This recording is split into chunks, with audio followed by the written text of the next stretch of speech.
দর্শক, আমরা দেখতে পাচ্ছি একটি সেতু। এই সেতুটি কয়েক বছর আগে হয়েছে। এটি ফরিদপুরের কোতোয়ালি থানার কৃষ্ণনগর ইউনিয়নের কৃষ্ণনগর গ্রামেই এই সেতুটি নির্মিত হয়েছে। আমরা একটু কথা বলার চেষ্টা করব। এক ভাইকে দেখছি, তো কথা বলি যে এই সেতুটি কতদিন আগে হয়েছে এবং এই সেতু হওয়াতে আপনারা কি ধরনের উপকৃত হয়েছেন?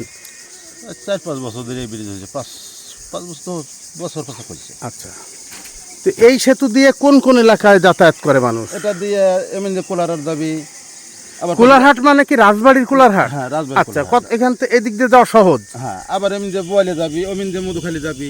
তার মানে একটা যাচ্ছে রাজবাড়ির দিকে যাওয়া যাচ্ছে, মধুখালীর দিকে এবং ফরিদপুরের দিকে যদি পেছনে ধরি, এই পেছনের অংশ কানাইপুর যাওয়া যাবি, এপাশে খলিপুর যাওয়া যাবি, খলিল পাশে বোয়ালে যাওয়া যাবি, আবার পরমান্দপুর যাওয়া যাবি, গোপালদি যাওয়া যাবি, আবার এমনি দিয়ে আবার এমনি ঘুরে খলিপুর যাওয়া যাবি, আবার কোলারহাট, আবার রাজাপুর। বিভিন্ন দিকে যাতায়াতের জন্য এই সেতুটি আপনাদের অনেক কাজে লেগেছে। ধন্যবাদ আপনাকে। দর্শক, আমরা শোনার চেষ্টা করছিলাম যে এটি বলা হচ্ছে যে কানাইপুর দিসি টু সদরদি হাট 940 মিটার এই যে সেতুটি এটি হয়েছে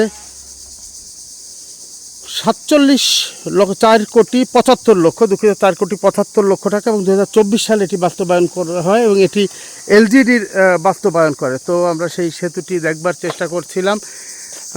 গ্রামের মানুষেরা এই সেতুটি হওয়ার কারণে খুবই উপকৃত হয়েছে। এই সেতুটির উপরে ভর করে দুই পাশের রাস্তাও কিন্তু অনেক চওড়া হয়েছে।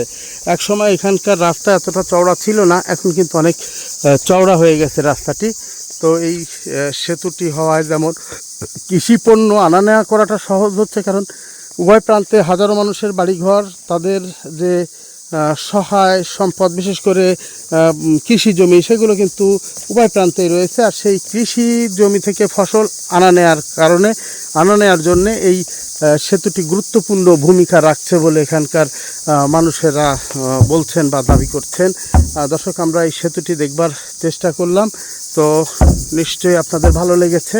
তো এই সেতুতে কেউ আসছেন কিনা বা সেতুটি আপনারা চেনেন কিনা, যদি চিনে থাকেন তাহলে একটু নক দিয়ে যাবেন, একটু কমেন্টে লিখে যাবেন, যাতে কিনা আমরা নতুন নতুন ভিডিও তৈরি করার উৎসাহ পাই।